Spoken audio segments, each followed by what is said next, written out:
Israel concluye la primera fase de la operación Espadas de Hierro, declara el primer ministro del país, Benjamín Netanyahu. Según el mandatario, durante la noche las fuerzas de defensa de Israel han recuperado territorios y combatido a la mayoría de milicias de Hamás que protagonizaron un ataque sorpresa sin precedentes este sábado. Netanyahu mencionó que la guerra será larga y difícil, ya que el objetivo final de Israel ahora es destruir las capacidades militares y gubernamentales de Hamás y su aliado, la Yihad Islámica. El último balance de muertos tras el ataque sorpresa en el que se lanzaron más de 5.000 cohetes es de al menos 550 muertos y miles de heridos a ambos lados de la frontera. Además, se informa de que decenas de soldados y civiles israelíes han sido tomados como rehenes y utilizados como escudo humano contra los ataques israelíes. Los medios de comunicación hablan de un posible fallo de los servicios de inteligencia israelíes y estadounidenses que no supieron preparar una invasión de tal magnitud. אנחנו מטילים מצור מוחלט על העיר עזה. אין חשמל, אין מזון, אין מים, אין דלק. הכל סגור. אנחנו נלחמים בחיות אדם ואנחנו נוהגים בהתאם. Bueno, buenas tardes a todos. Este es el programa número 463 de la agencia Cali-Yuga, correspondiente al día 10 de octubre del 2023. Estamos acá con el amigo Garazalde, que ha podido sortear sus inconvenientes. Y bueno, habrán visto por el video, yo creo que muchos comentarios no se necesitan hacer porque todo el mundo está enterado de la dramática situación que se está viviendo en el Medio Oriente y respecto de la cual nosotros queremos fijar nuestra posición, ¿no? Y la vamos a fijar, vamos a decirlo así con mucha claridad, yendo a lo concreto, a lo histórico, o sea, la propaganda del sistema suele, en estos momentos se está victimizando al Estado de Israel, cuando por lo que acabamos de ver, con suma claridad, el ministro de Defensa de Israel ha manifestado que va a realizar una acción de sometimiento de la ciudad de Gaza, de la Franja de Gaza, que aclaremos, la Franja de Gaza es prácticamente un campo de concentración en el cual han sido ubicados los palestinos que anteriormente estaban en su propio territorio y han sido puestos en un gueto que es verdaderamente un campo de concentración. Yo quiero decir acá claramente que el movimiento sionista, que no tiene que ser confundido con la totalidad de la colectividad judía, porque después vamos a hacer una breve historia del sionismo, está aplicando los mismos procedimientos que manifiesta haber padecido a lo largo de la historia.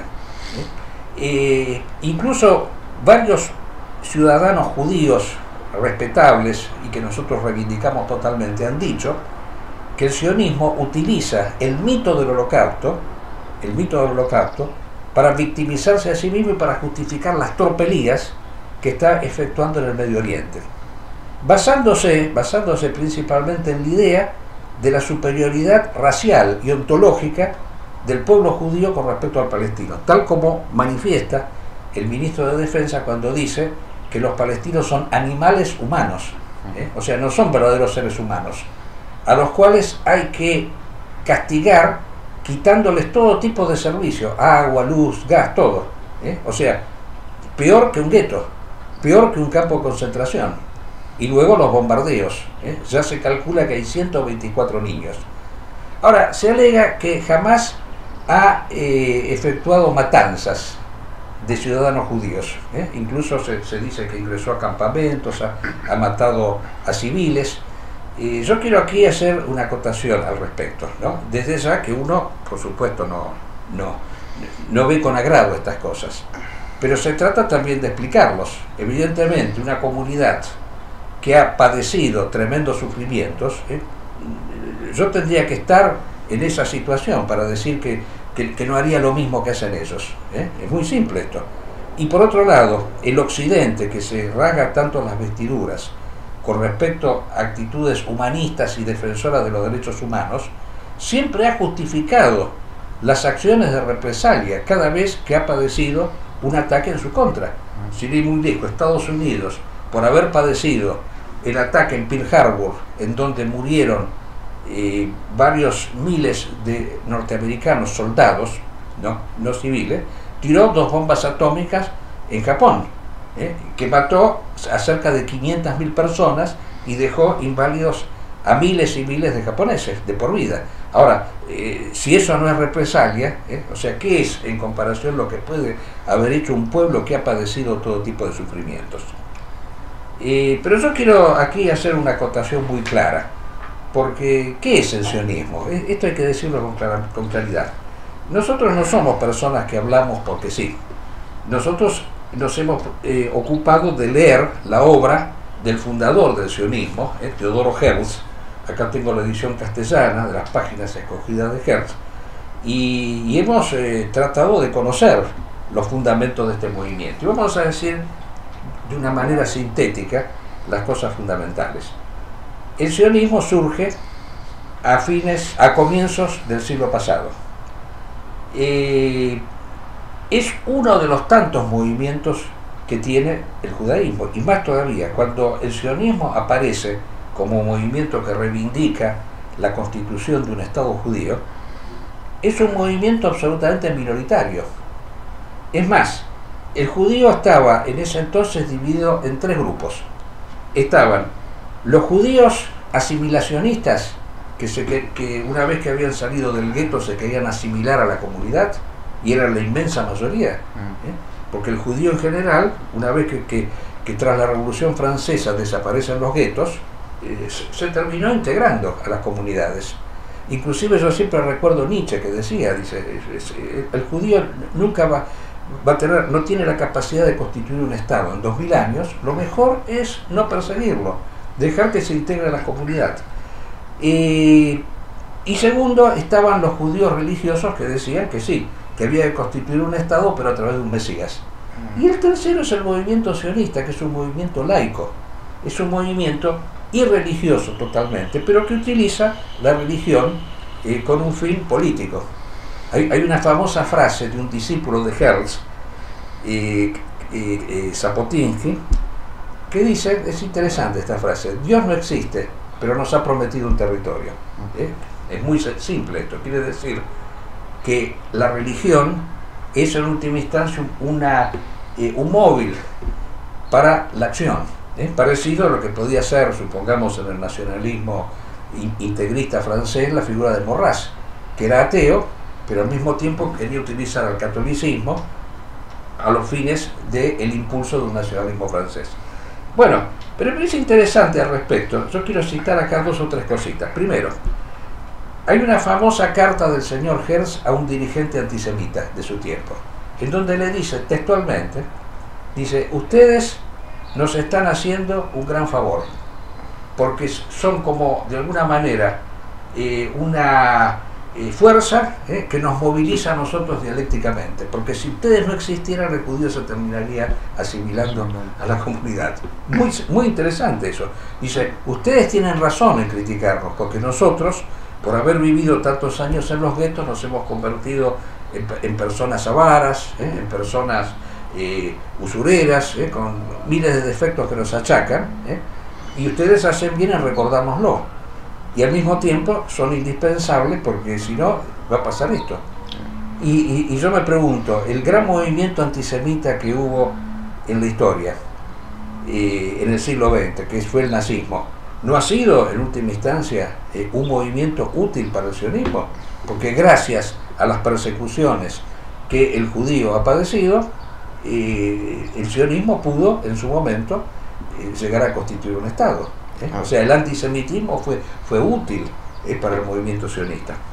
Y segundo, yo quiero ser sintético y sé que vos querés decir muchas cosas. Una reunión que tiene el señor Herzl con un gran político alemán, el marqués de Baden, que era una figura notoria en las épocas cuando gobernaba Guillermo II, el emperador alemán. Estamos hablando del periodo previo a la Primera Guerra Mundial. Él le dice, nosotros queremos ir a Palestina, pero queremos ir con los ideales de Occidente para evitar que Palestina, que esos territorios caigan en el oscurantismo medieval propio de los califatos islámicos que existen en esa zona. O sea, en pocas palabras, Israel es como una cuña metida en medio de un universo diferente que es la civilización islámica, para evitar que se constituya como tal. Muy simple eso. Y agrega más todavía, y no solo eso, o sea, el pueblo judío puede servir para eso. Y al mismo tiempo podemos hacer venir acá a todos los revolucionarios de izquierda que ustedes tienen, que en su mayoría son judíos, y los utilizamos en otra cosa diferente, que es la constitución de un Estado. Liberamos a Europa de todas las subversiones izquierdistas en donde están los judíos. Es clarísimo Herz al respecto.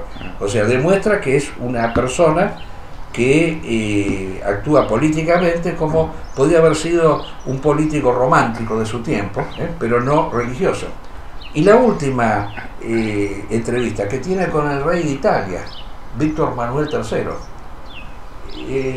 Víctor Manuel III lo recibe muy bien, y le dice, mira, acá en Italia los judíos no tienen problema, mira, tenemos 18 diputados judíos, cuando en realidad si fuera en proporción a la cantidad de judíos que hay tendría que ser uno solo, pero hay 18. Tenemos un general judío, tenemos, en fin. Pero le pregunta, pero ¿y ustedes quieren constituir un Estado, pero no es el Mesías el que constituye el Estado? Le pregunta el rey. Y Teodoro Herz le contesta, no, dice, nosotros somos un movimiento laico. Esa idea es una idea superada totalmente. O sea, tiene que ser un movimiento político. Y ya lo último que quiero decir, ¿quiénes son los judíos que fueron a Israel? No son los judíos propiamente, sino que son los hazares convertidos al judaísmo, los europeos, los judíos caucásicos. Hay una obra muy interesante sobre el tema del sionismo, que ahora se me escapa el nombre del autor, ¿no? Pero analiza el tema de cuando el sionismo, cuando se constituyó el Estado de Israel, y dice acá en Palestina los judíos y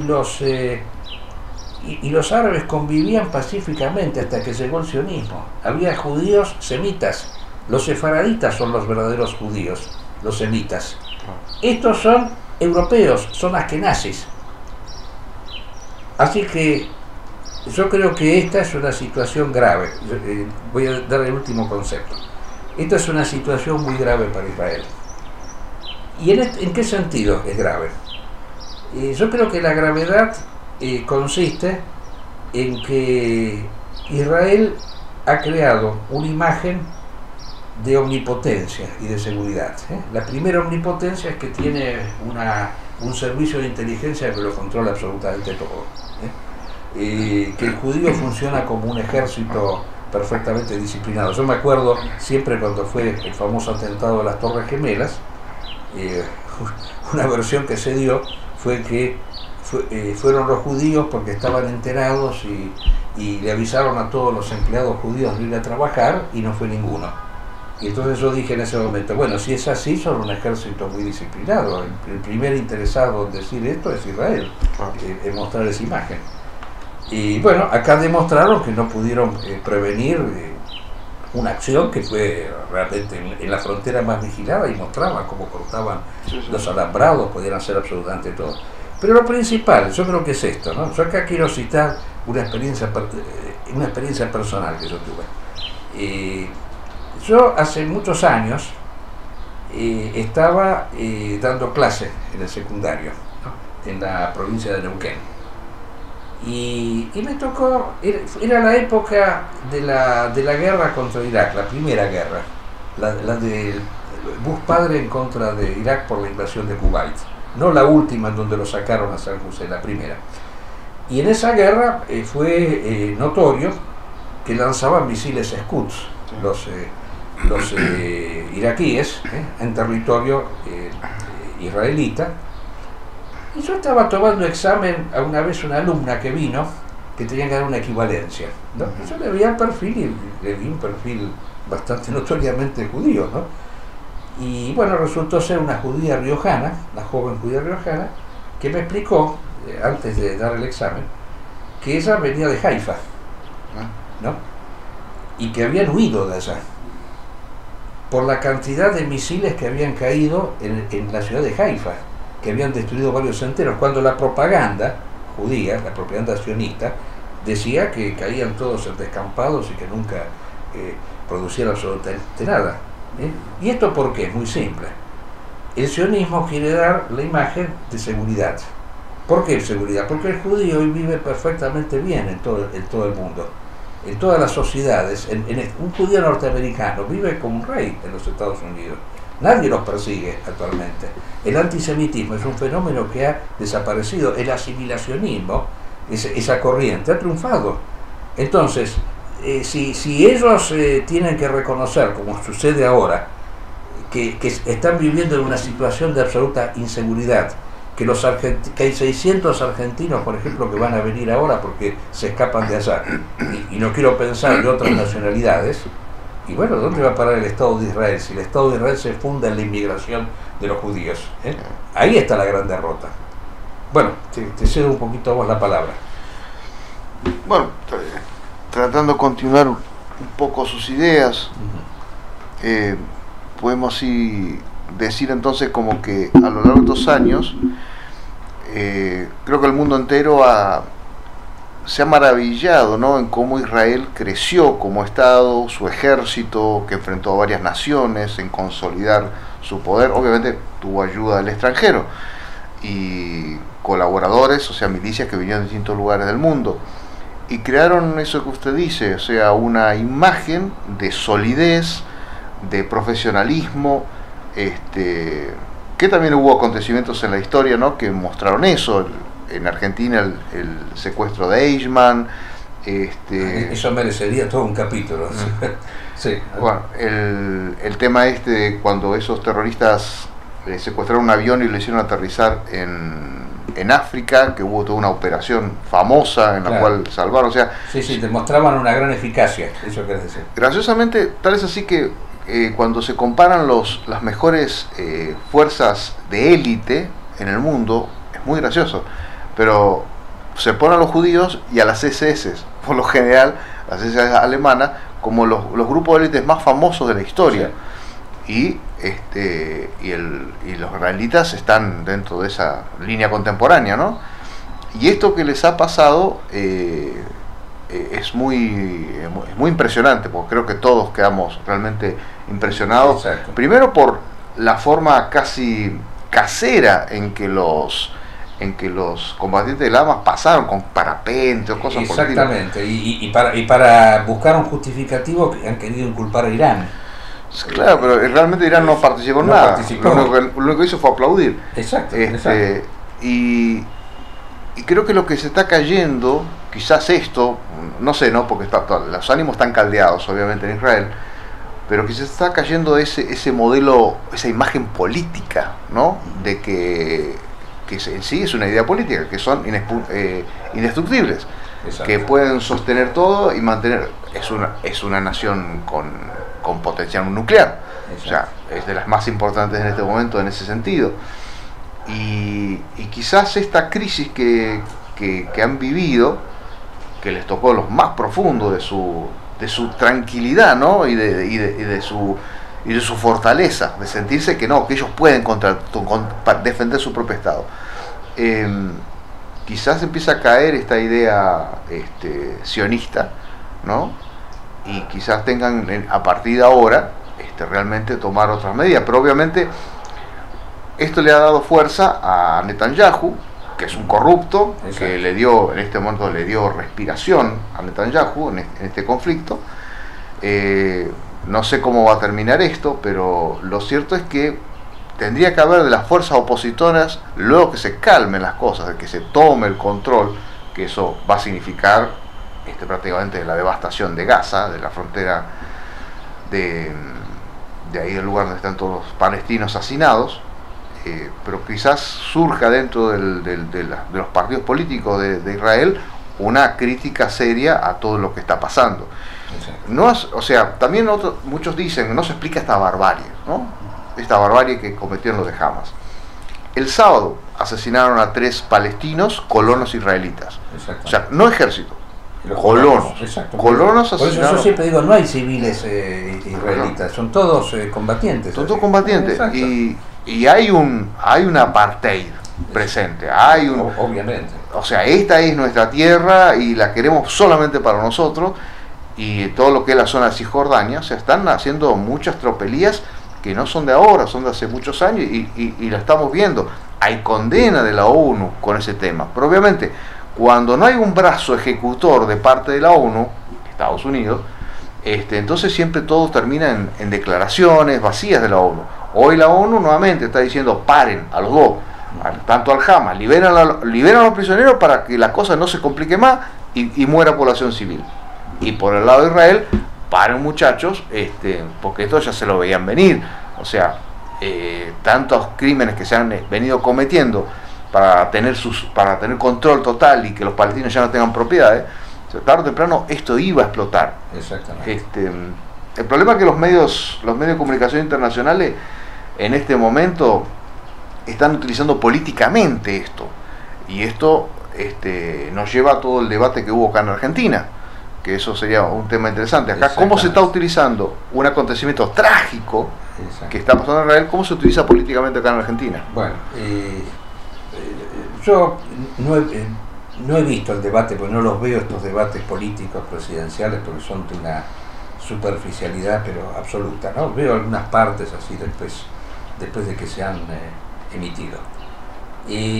Pero justamente yo presencié la parte en donde la clase política que tenemos acá, que es una clase política de delincuentes, lo hemos dicho varias veces, se manifestó con respecto al tema de esta guerra, de este conflicto.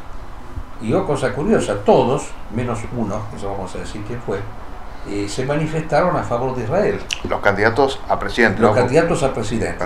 Estamos hablando del debate presidencial. Sí, todos a favor de Israel. Así que hay, y hasta el caso de Massa, ¿no? Que entre paréntesis vamos a aclarar que Massa es el único, o sea, de los que están ahí tiene un apellido que puede ser interpretado como judío, como judío italiano, porque tiene el nombre de una ciudad italiana, pero no lo sabemos.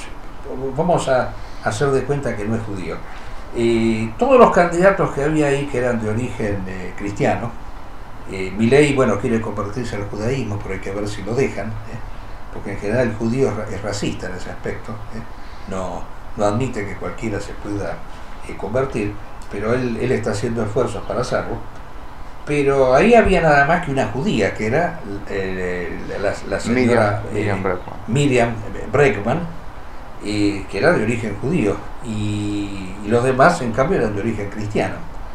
Y bueno, sin embargo ella fue la única que se puso del lado de Hamas en contra de Israel. Es curioso, los otros, los que son cristianos, estaban con Israel, y la judía estaba en contra de Israel.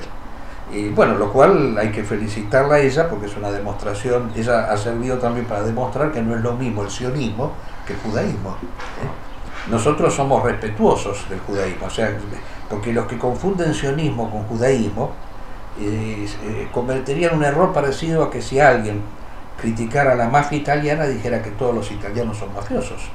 No, de ninguna manera, no todos los judíos son sionistas. Pero lo interesante del caso ha sido la postura que ellos tuvieron, en donde no hay una sola crítica al Estado de Israel con respecto a todas las tropelías que ha efectuado a lo largo de todas las historias, confiscando propiedades de los palestinos, inclusive llegando a decir en algún momento en una sesión parlamentaria de que no está mal matar mujeres palestinas porque pueden dar a luz guerrilleros o terroristas. En algún momento alguien dijo eso, y sin ir muy lejos, bueno, lo que acabamos de escuchar de este ministro de Defensa, que considera que los palestinos son animales, no son seres humanos.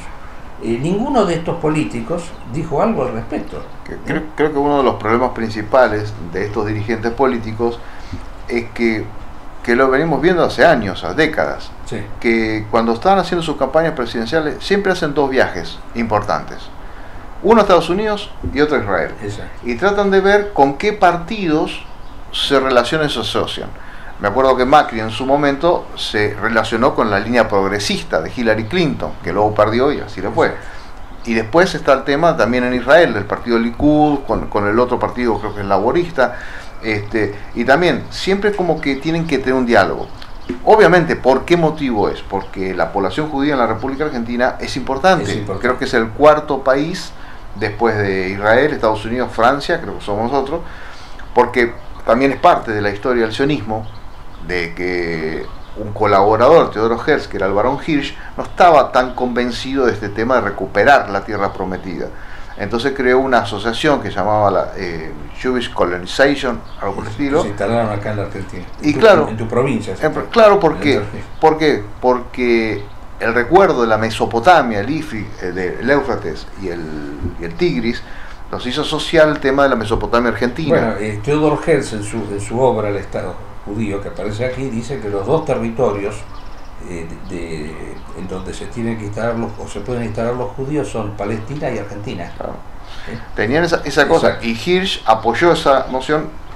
Theodor Herz no lo siguió en eso, él siguió con su idea, ¿no?, de recuperar Israel y Palestina. Y el caso de Barón Hirsch, bueno, por eso se convirtió Argentina en un importante lugar. Ahí nace también el tema de los gauchos judíos, toda una tradición que tiene la provincia de Entre Ríos y todo eso. Por eso la Argentina es importante en lo que es población judía. Y por ese motivo que nuestros candidatos presidenciales siempre tienen que hacer esas negociaciones. Exacto. Bueno, no es casual que el candidato que se manifiesta como más judío, más projudío, que quiere incluso llegar a trasladar la embajada argentina a un territorio ocupado, porque Jerusalén es un territorio que ha sido ocupado en la guerra de 6 días, no le pertenece a Israel, es una colonia de Israel, y él quiere instalar allí la embajada argentina. No es casual que este señor sea al mismo tiempo uno de los grandes destructores de la economía argentina, ¿no? Y fíjense lo que acaba de decir, por lo cual califica a la moneda argentina como un excremento e invita a los ciudadanos argentinos a desprenderse de la propia moneda y a comprar dólares. Fíjense, es una cosa insólita esta. ¿Qué le recomendás a una persona que hoy le vence un plazo fijo en pesos, que compre dólares ya, le decís? Jamás en pesos, jamás en pesos. El peso es la moneda que emite el político argentino. O sea, hoy por ende no puede valer ni excremento, porque esas basuras no sirven ni para abono.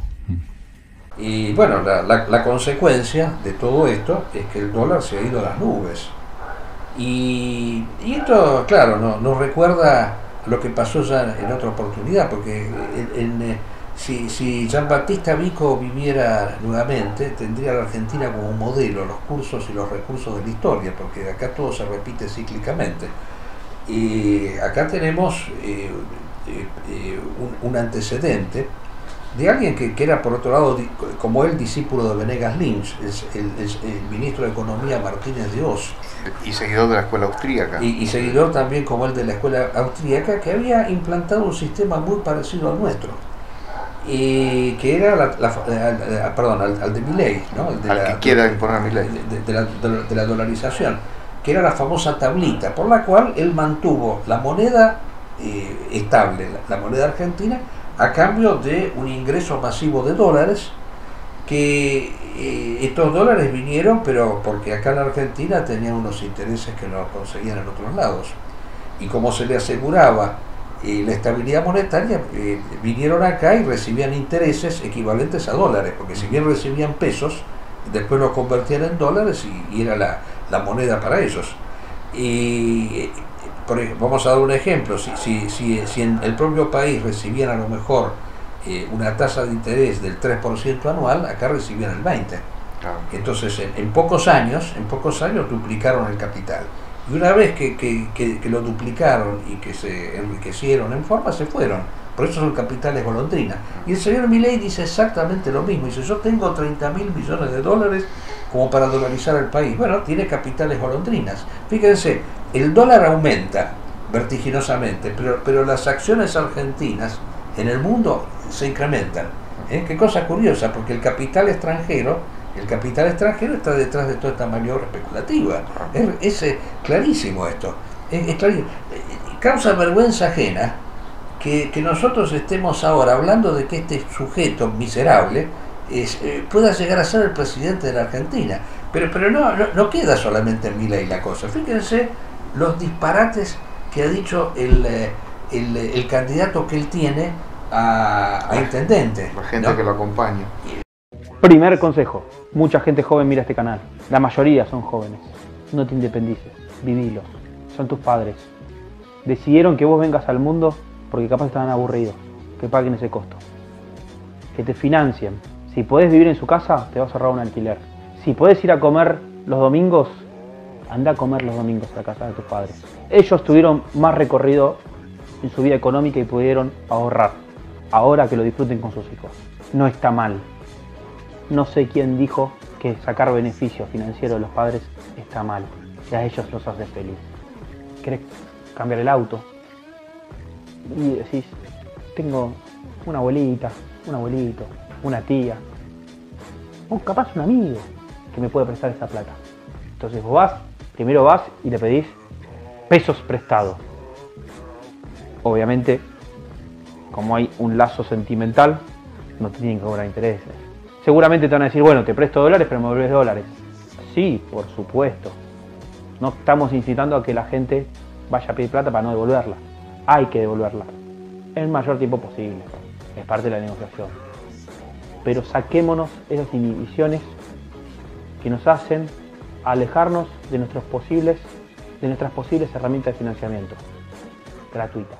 Porque tiene cada personaje, cada elemento, salvando esta chica que yo siempre la rescato, esta Villarruel, que es una lástima que esté con él, porque ella levanta una consigna sensata, que es la consigna de la reivindicación de la guerra contra la subversión, la injusta condena a las Fuerzas Armadas que lucharon heroicamente en contra del bolchevismo en la Argentina. Y bueno, es una consigna clara que nosotros rescatamos, pero que la echa a perder por mezclarse con este tipo. O sea, consignas que son claras y correctas se pervierten al estar mezcladas con este tipo y con esta otra escoria que aparece acá, con este tipo marra, ¿no? Que yo creo que es un Milei ya multiplicado. Porque fíjense los disparates que acaba de decir este tipo en este video que propalamos, en donde manifiesta, ¿no? Que como se ve que él surgió de un picnic, ¿no?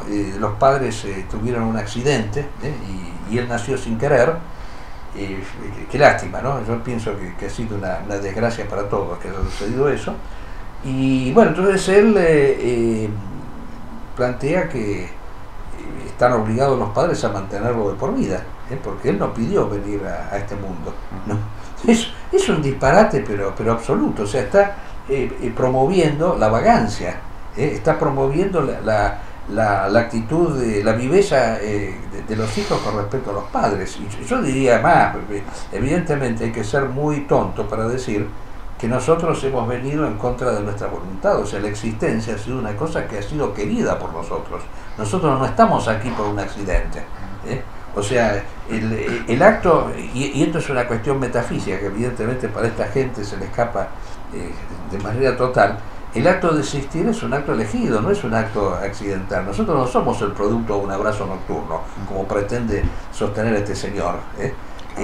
La vida no es algo tan insignificante y casual como dice este hombre, ¿no? Entonces es lógico que con esa mentalidad que tengan, terminen sosteniendo estos dislates monumentales como la dolarización, la venta de órganos, en fin, hay una cantidad de cosas. Negar el cambio climático producido por el hombre, pero este tipo está loco, realmente, pero es una cosa de locos esto. Hizo un razonamiento de infradotados ahí en el programa Milei, cuando dice, acá hay ciclos cósmicos y ahora estamos en un ciclo y el hombre lo que tiene que hacer es buscar adaptarse a estos ciclos. O sea, quiere decir que la acción del hombre no modifica absolutamente nada. Es una cosa insólita. Y esto lo comentamos mientras en la provincia de Córdoba hay unos incendios espeluznantes que están quemándose casas y casas. Pero por supuesto, pero obviamente está perfectamente demostrado que el cambio climático ha sido producido por la acción del hombre. Está demostrado eso, porque la quema de combustible fósil ha generado un efecto invernadero en el planeta por el cual se derriten hielos, se producen fenómenos de sequía, en fin, hay toda una serie de cosas que son clarísimas y que los principales científicos, el Acuerdo de París y todo, están unánimemente lo reconocen. Todos los países están buscando sistemas para evitar terminar con la quema de combustible fósil. Este tipo con una ligereza quiere suprimir el Ministerio del Medio Ambiente. Está loco este tipo. Yo no sé, miren, realmente estamos en las ruinas totales. Y bueno, y yo lo último quería decir, ya que como tenemos unos minutos, ya que hablamos del tema de Israel, yo creo que ni vale la pena hablar mucho de este tipo, de este Milei, ¿no? Vos mencionaste a Eichmann, ¿no? Y yo creo que hay que decir 2 o 3 cositas con respecto a este tema de Eichmann, que fue, para los que no lo saben, un acontecimiento importante en la Argentina, porque Eichmann fue uno de los principales colaboradores de Hitler, que se exilió acá en la Argentina y que estaba con un nombre falso, y que los judíos, los sionistas, lo descubrieron y lo llevaron a Israel para enjuiciarlo y después lo colgaron. Bueno, hay un libro famoso que lo escribió una famosa filósofa judía, Hannah Arendt, excelente escritora, yo la he leído y leí este libro. Y este libro le sirvió a muchos para hablar de la banalidad del mal, de la doctrina de la banalidad del mal. Es más, hay un juez argentino de estos que se dedican al tema de los derechos humanos que hizo la introducción de este libro, y lo único que le llamó la atención del libro es eso, que ella lo veía a Eichmann ahí sentado y decía, bueno, este tipo, si uno lo ve, no se imagina que mandó a gasearse en millones de judíos, ¿no? Porque parecía un hombre tranquilo, decente. Pero el libro dice otra cosa, que a ella le llamó la atención justamente esa tranquilidad de Eichmann que tenía durante el juicio. Entonces, como era una filósofa, investigó. ¿Y qué encontró? Encontró cosas increíbles sobre Eichmann. Por ejemplo, descubrió algo fundamental, que Eichmann era sionista. Eichmann era admirador del sionismo. Fue uno de los pocos que fue a rendir un homenaje en un acto, a pesar de ser miembro del Partido Nacional Socialista, a la tumba de Teodoro Herzl, porque él decía que el sionismo era el que tenía la solución para el problema judío. Eso lo decía con una claridad, lo dijo con una claridad meridiana, porque consideraba que la solución del problema judío pasaba por un Estado y que todos los judíos se fueran a vivir allí, ¿no? Así que eso es un tema que ella lo ve en el libro y que le llama la atención, ¿no? Y que lo dice perfectamente. Evidentemente él se encontraba en un lugar que no debía ser hostil o desagradable para él, porque estaba justamente en el estado que él había buscado que se constituyera. Lo dice claramente ahí en la obra. Así que lo de la banalidad del mal es un poco una cuestión secundaria. Lo principal es que había como una asociación estrecha entre este señor y el sionismo. Y bueno, yo no quiero ser excesivamente suspicaz, pero a mí siempre me llamó la atención la manera como Eichmann fue secuestrado y salió del aeropuerto de la Argentina, porque hace quedar muy mal a la Argentina decir que estaba borracho y que lo sacaron en un avión. Diplomático. Hicieron venir un avión especialmente con un ministro y todo demás, y después lo sacaron, le dieron un somnífero y lo sacaron en el avión diciendo sí, está medio dormido, tomó demás. Una cosa rara eso, que habla muy mal de los servicios de inteligencia argentinos, de la Policía Aeronáutica Argentina. ¿Cómo se va a dejar salir una persona que está dopada? Eso desde ya que no es así. Bueno, en fin, yo quería mencionar ese detalle ya como dato final, y bueno, y ya creo que con esto hemos tratado los temas principales, y seguro que va a haber grandes novedades para el próximo programa. Nos veremos dentro de 2 martes, si Dios quiere.